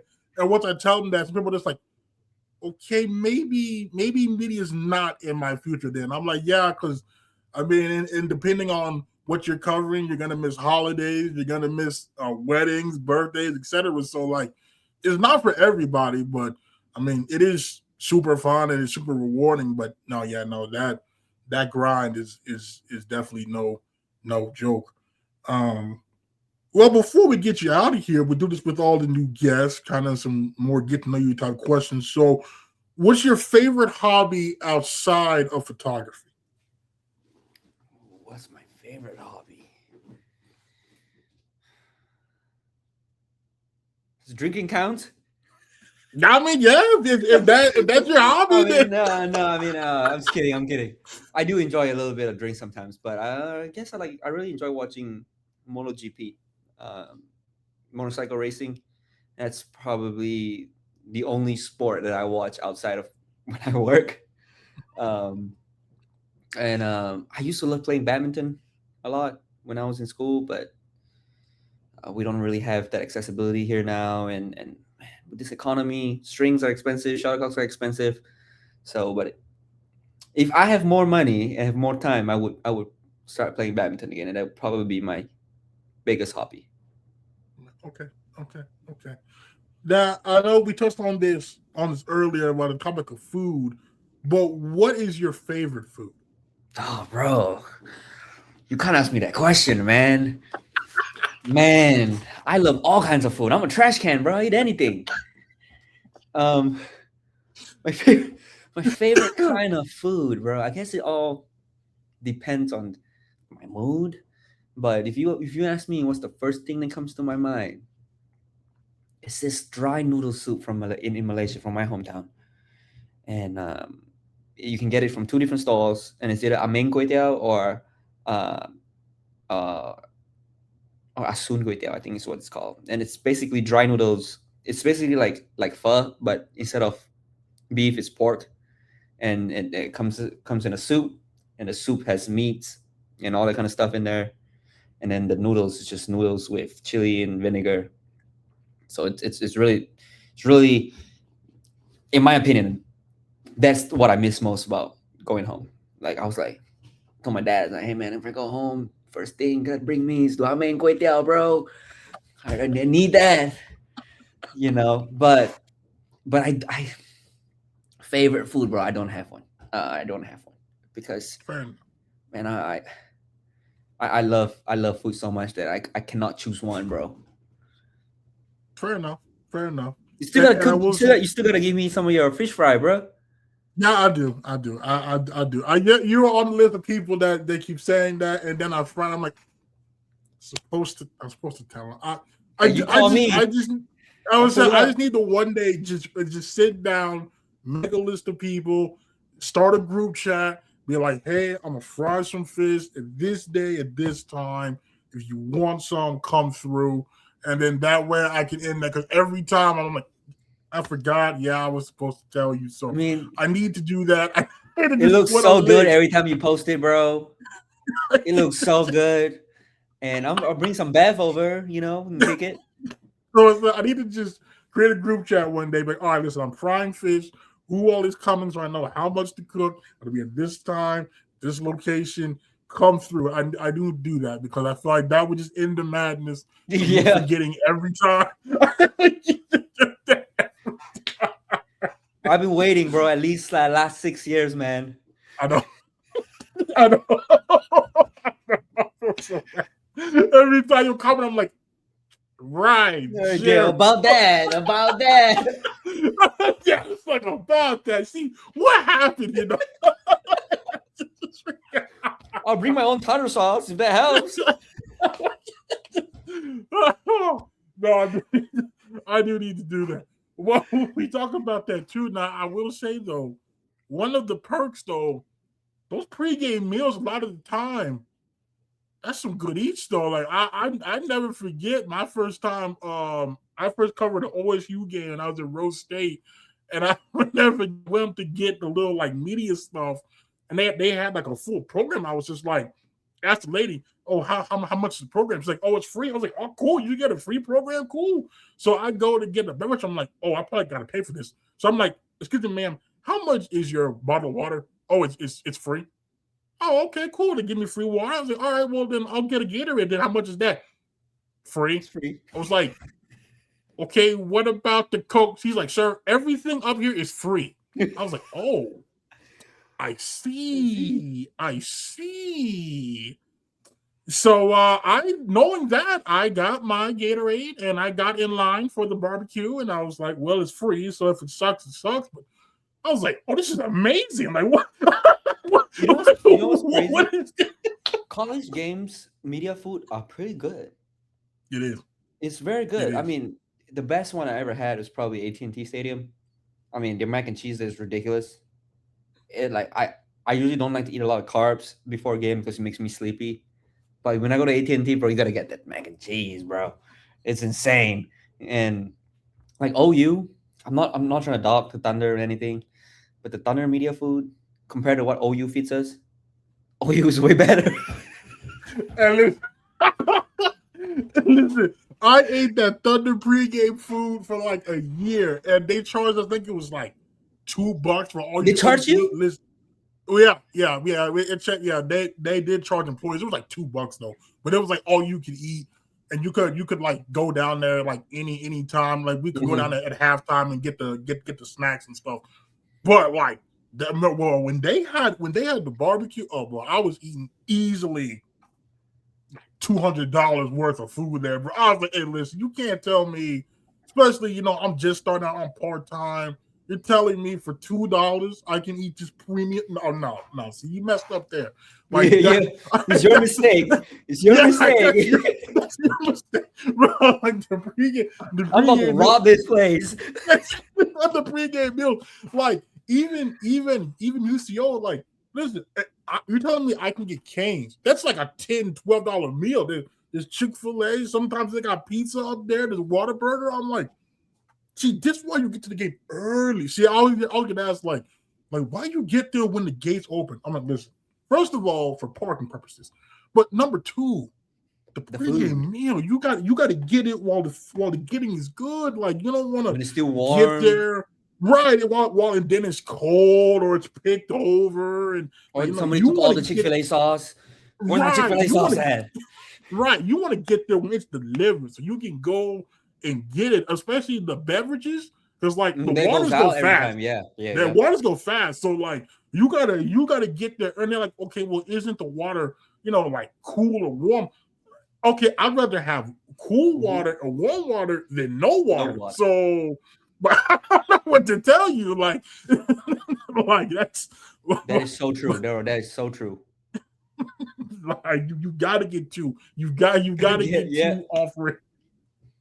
You gotta get two because like people are like, okay, well, how much media is it? I'm like, but you gotta understand. There's 2 booths full of coaches. There's 2 radio booths. There's the people working the jumbotron. They all want water too. So this isn't like it's just 5 people going for water. You have a whole floor of a press box gunning and for that same water. Yeah. One damn fridge. Like no one wants to use the water fountain. Like, yeah, it's there, but right. That's true. I keep forgetting about the water fountain. Yeah, there's a water, but it's like, well, why would I use that? I just go get the bottle of water. You know what I mean? So like that. But no, the pregame meals, I gotta say that is an S tier perk. That is a quality perk. That is just fantastic. I meal prep a lot at home, and sometimes when I know my schedule, I'm like, okay, I can cook 1 meal less. I can save up this meal in the freezer for another day. So no, I 100% agree. 100%. That's what I'm saying. That's what I'm saying. I'm like, ooh, I got a free meal today. All right, well, then we'll save this for later. You know what I mean? But today's a good day. Yeah, exactly. I'm like, ooh, it's gonna be good. Now, I do also have to ask now, because when I'm editing at a certain point, sometimes I get the munchies. Now, do you ever encounter that? And when you do, what is your snack of choice? I do get that. Every time, even though I ate before the meal, and even though we're just sitting there photographing, we don't really move much sometimes, depending on what kind of sports we're shooting. you get hungry because I think you're just using brain power. I'm assuming. Um, but I do like what is the thing called? Fruit gummies. You know what I'm talking about? Little You packs like talking about this, and the it's like fruit roll-ups? yeah, no, not roll ups. It's like a gummy, but Oh, the it's like fruit. gushers? Yeah. Those are my favorite. Those are Yes. my favorite because it's so easy. I don't really eat a lot of sugar, um, in general. But when I'm at the game, when you're hungry, and I get like hungry that it's like it kind of hurts sometimes, and the sugar is what sugar and Gatorade. Something about Gatorade when I'm super hungry, it fixes my hunger on site. But yeah, I don't like eating peanuts. Some people eat peanuts and your hands all oily with the peanuts and you're touching your camera and camera will get all gross. So that little fruit gummies, man, that's my favorite. It's probably not really good for me too because it's all sugar, but it has natural on there, so it should be good, right? Right, yeah, no, right. No, right. Hey, fruit snacks is a solid choice, though. Fruit snacks is a solid choice. I usually do fruit snacks. I usually keep, even though it's kind of messy, I keep some like rich crackers. Okay. It's kind of messy because of the crumbs, but I usually will keep a cheap pizza in the fridge. That way, I can Okay. just grab a slice and continue to do what I got to do because it's not too messy. I can eat it with one hand, use the other hand, do what I got to do. But yeah, no, you got to keep the snacks on hand because telling you there's time for your editing and that hunger hits and you got nothing, it just becomes even more miserable. And sometimes just taking that food break just give you that little bit of mental clarity, a little bit of break, and you go back at it. Yeah, no, snacks are very essential. Okay, very good. No, your I food always snacks. have gummy bears beside of my bed, so Mm, that's smart. That's that's smart. my Yeah, that's no. my See, you poison of gotta. choice. That's what I'm saying. See, now once you have established a favorite editing snack, that's when you know that you're knee deep in the game.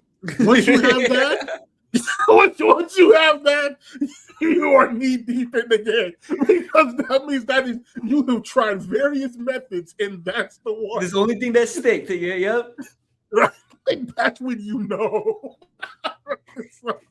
so man, I always tell people like eating in season. It is not good. Like it's one because like you're always on the go, so you can almost eat anything, and it's not gonna affect you. You try that in the off season, yeah, no. Mm-mm. So like you gotta also regulate your diet because you can't just like I can't eat half a pizza every week in the off season and think it's not gonna affect me because I'm not walking a stadium for like 6-7 weeks. You know what I mean? So it's like that also plays a part in too. But yeah, When no, you were at the when you were at the Thunder, did you ever come down to sneak some pizza from the media workroom? see, we didn't know you all had it until one time somebody went for something. They were like, "Hey, they got pizza down there." I was like, "You say less." So that's what we learned. That's what we learned to go down there at halftime and get whatever they have, whether it was popcorn or cookies or whatever. Like, go down there and get it because hey, we could do it. And I like they had. I don't know. Did you ever have the hot chocolate? Well, they had some hot chocolate. I don't know what they put in there. Oh, bro, they had like it was like a coffee hot chocolate machine. At least Yeah. at least They do. Yeah. they do, bro. That hot chocolate, at least back when I was there, oh, bro, Top tier. that was I don't know what they put in there, but if you get the hot chocolate and then you add yourself a shot of chocolate milk, S tier. I would get one of those every time before I go up to the control room because it's freezing up there because they got all the equipment. Bro, I'm telling you, I drunk so much hot chocolate like that. It probably was an unhealthy amount because it was free. So like I'm thinking like easily 2 to 4 every game I worked. And then 2 or 4. Well, you're really making your money out of it. I was getting it in. And I was like, this is quality stuff. Like I was getting it in. Bro, you know what they have now? They have pineapple Fanta. Really? Yeah, bro. And a cherry Coke. Oh, bro. Oh, S tier option for reals now.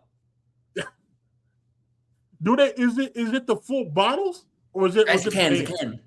It's the can. Okay. Yeah. Okay. I like the Okay. cans better because I feel like I'm weird when I drink soda. I Mm. like it. I like the can because when it's super cold and it hits my throat, I feel what you're saying. you know what I'm saying? Like it's like I feel what you're saying. I like the can. Because I know in the break rooms you could get like the bottle for like 25 cents.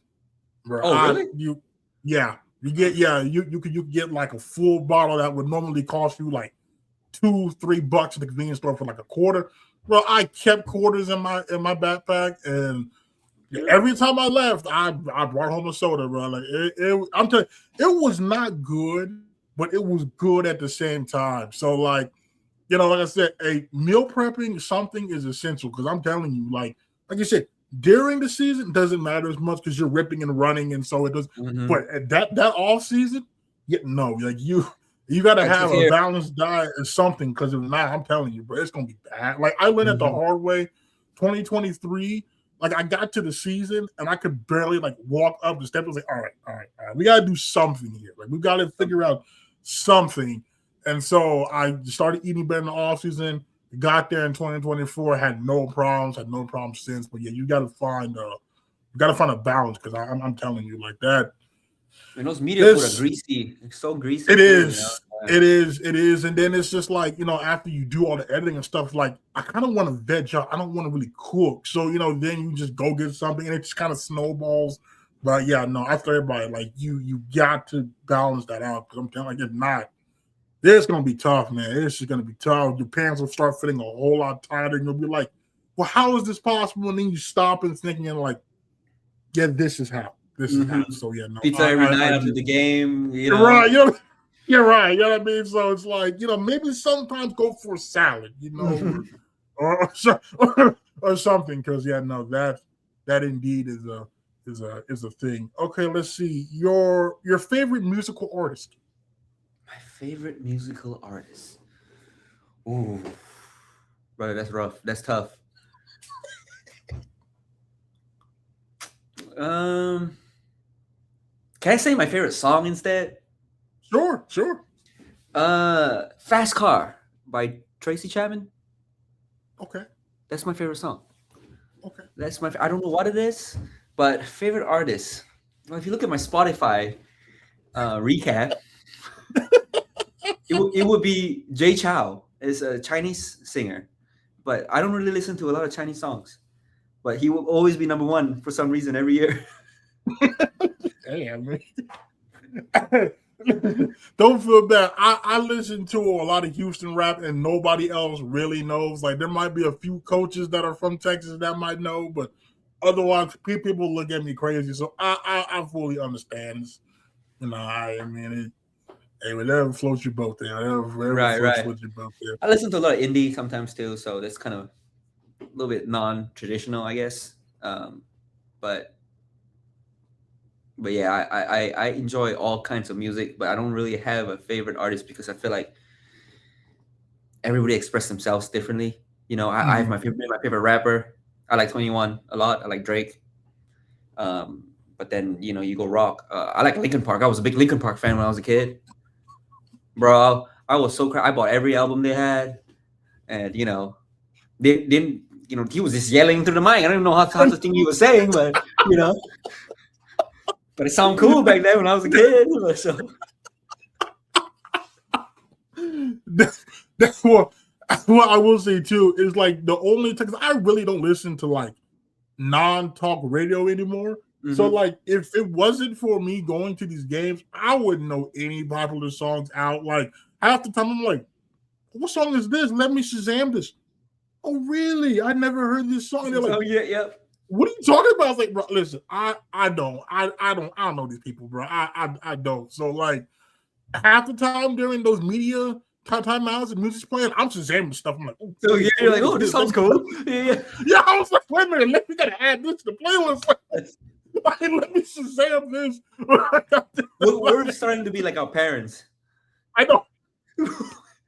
Mom, Dad, why listen to the same songs? Damn.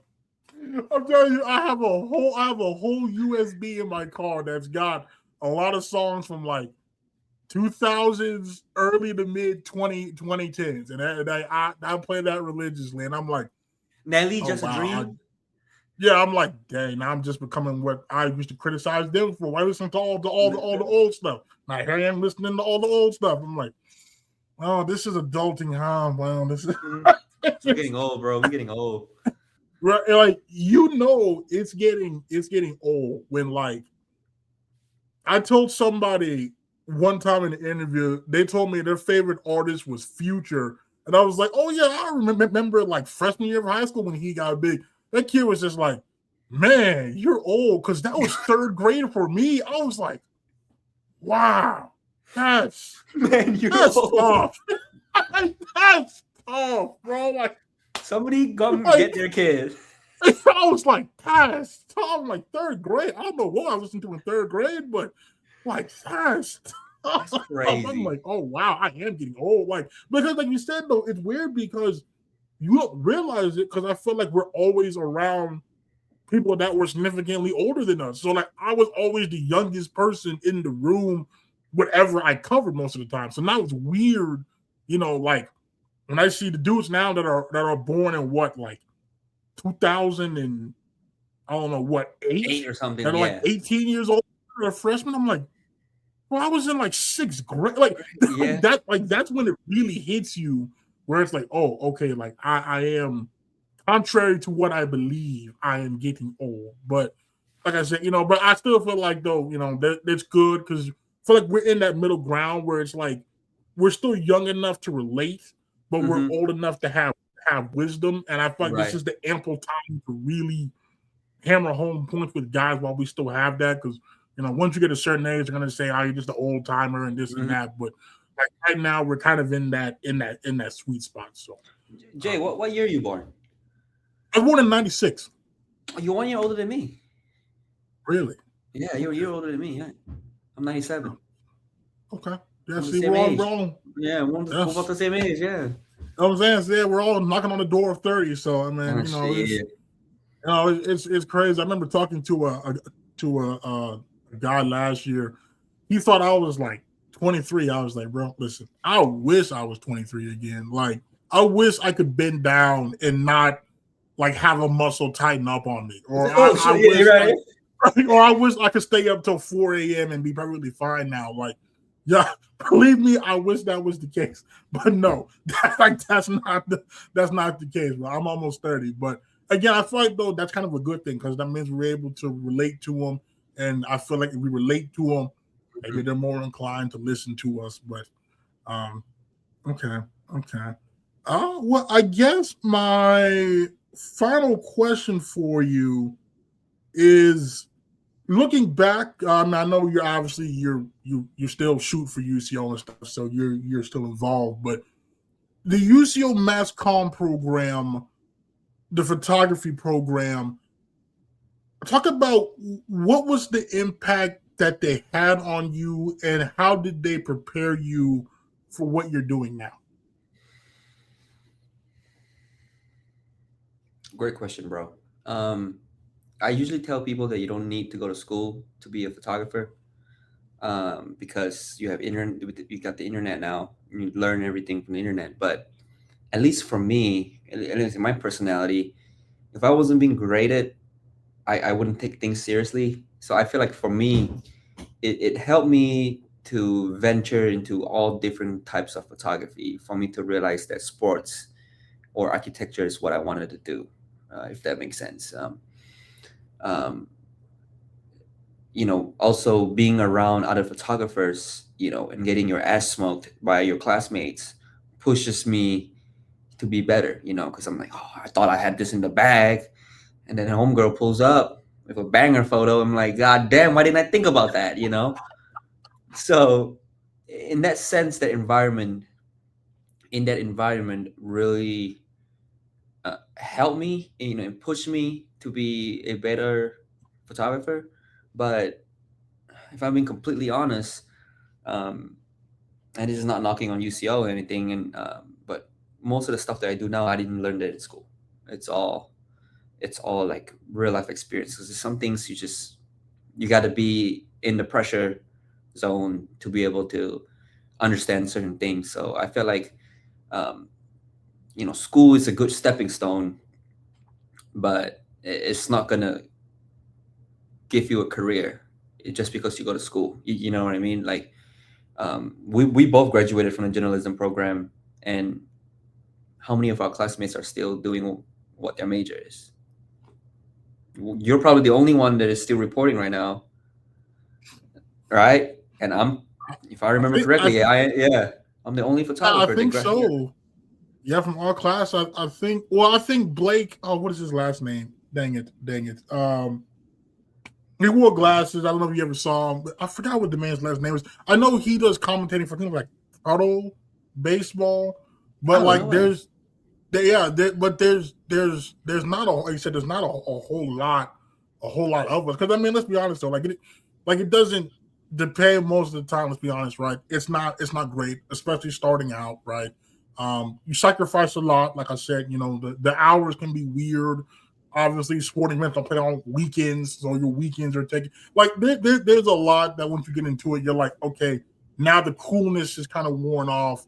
Like I'd rather do something else, and that's probably fine, right? And so, like, I know I don't knock that. I mean, but I think like for me, what you're saying about like you can't substitute the real world. I think we have professors though that kind of did hammer that home. That was just like, all right, you can do that now, but once you get out in the field, right, you can't do X, Y, and Z. So I feel like they prepared us in the sense of giving us the tools and maybe telling us some pitfalls to not go through.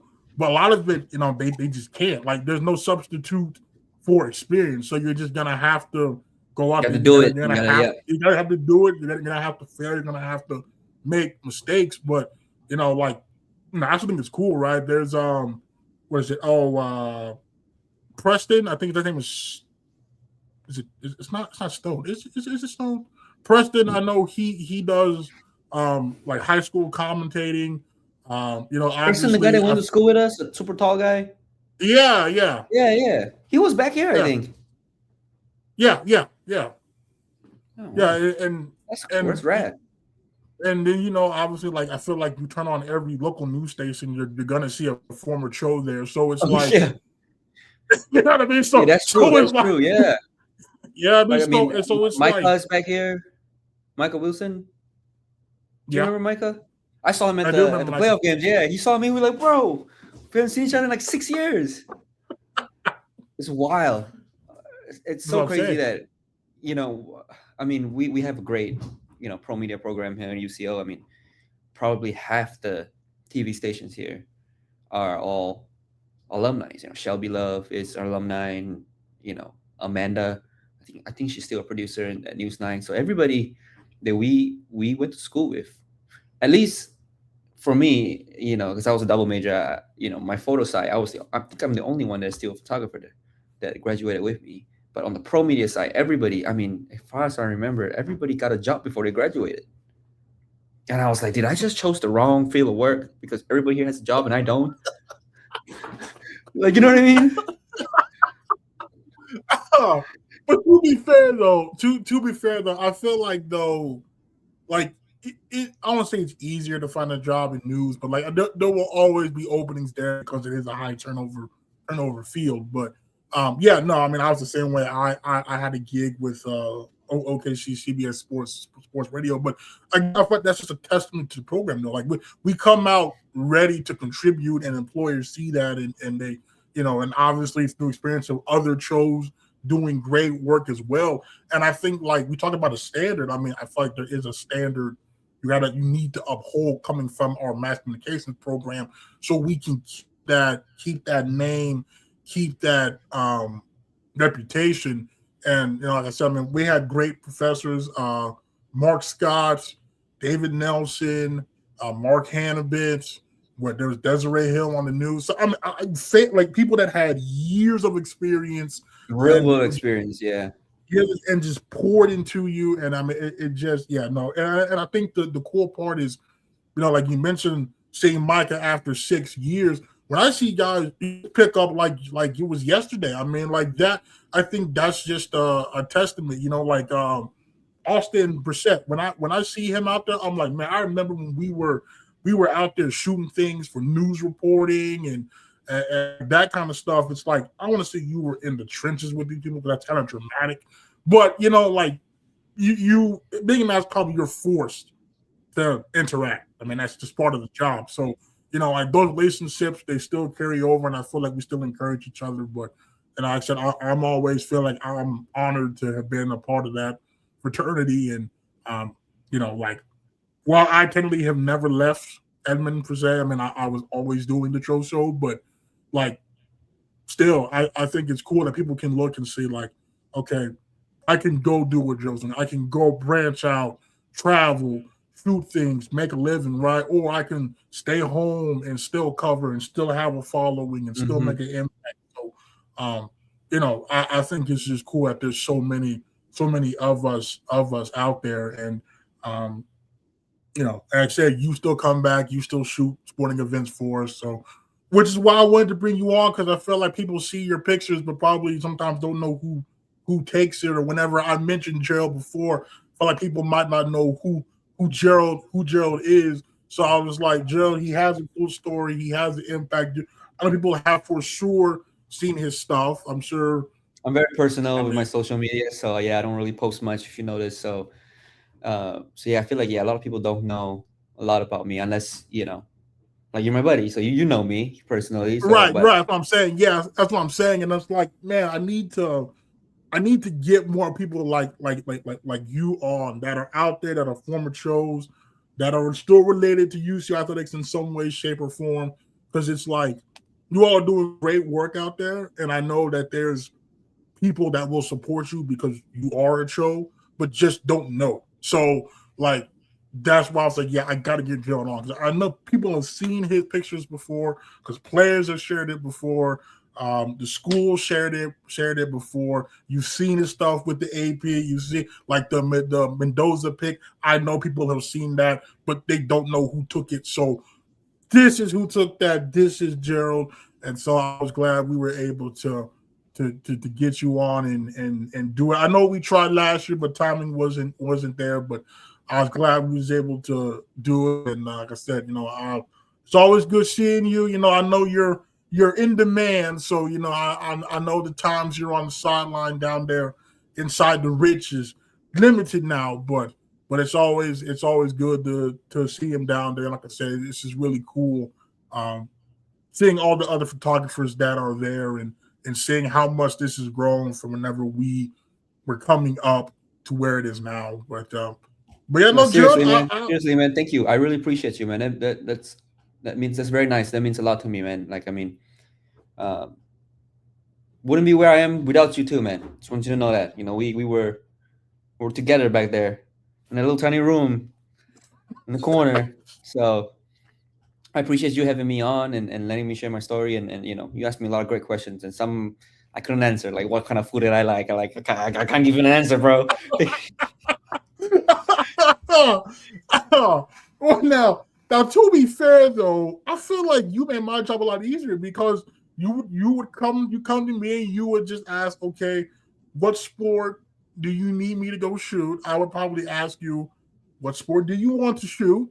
You would respond. I would say, okay, just go ahead and shoot that. You bring it to me. I wouldn't have to worry. I knew Gerald's got some quality photos. We would lay it out. We would throw, like one photo here. I think if we had like the rare occasion where sports would get the cover story, I think I would have you choose the photo. But like otherwise, yeah, I mean, it was pretty seamless. Like I knew Gerald was gonna drop it in. I think it was Dropbox or whatever it was by the deadline, so I didn't have to worry about it. Now, Derek, sometimes you had to sit there to remind Derek. Now, I need that story here, my man. We're doing layouts. Like, I never had a problem with Gerald. James. Appreciate that. Shout out to James D. Jackson, James. Yeah, he just, man, I used to see him all the time, man. Nah, I don't see him at all. Well, because he's at Channel 4 now. And, he's right? Yeah, he had the boss man now. Yeah, because he had a kid, so I think he wants better hours, which is Family time, yeah. understandable. Understandable, yeah. But yeah, no, yeah, I remember your Derek, and I would just give James because, like James, buddy, old pal. I mean, you played baseball. I did. Just go. You can go ahead and handle that, but yeah, no. I mean, there's so much talent that came out of that newsroom, and still does, which I think is really cool. I mean, like I said, Ian's a great example. Just seeing him now in Tulsa doing his thing. I mean, it's really cool and it's really rewarding. We seeing a guy grow like that. So, that's kind of the cool part. But again, Joe, I appreciate you taking time to come on and Thank tell you, your brother. Thank story. you. And like I said, I know you'll be busy, but anytime you want to come back on, you're more than welcome to. But Anytime you want me to be back on, I'll be here. Okay, yeah. Like I said, I'm sure we'll be seeing each other at. Well, there's only 4 opportunities this year for football, but I'm sure we'll see each other there, and hopefully now people will recognize your face now, so they'll see on the sideline. Okay, that's Gerald. Now I have a face to a name to a picture. So hopefully there is that there. Now is there anywhere people can follow and support your work? Probably my Instagram. So my Instagram is Gerald Leong. So Gerald Gerald, one word, TheLeong. That's my Instagram, and that's usually where I post most of my work. I have my website on my account, but Instagram is something that's probably been updated more frequently than my website. Oh, cool. Well, I highly encourage people to give Joe a follow because he does put some pretty cool pictures. They get like, look at that. Just look at the Joe out there just killing it. So, but yeah, no, Joe, again, no, I appreciate that, sir. And like I said, anytime you want to come back on, you're more than welcome to. Thank you, brother. I appreciate your time and everything.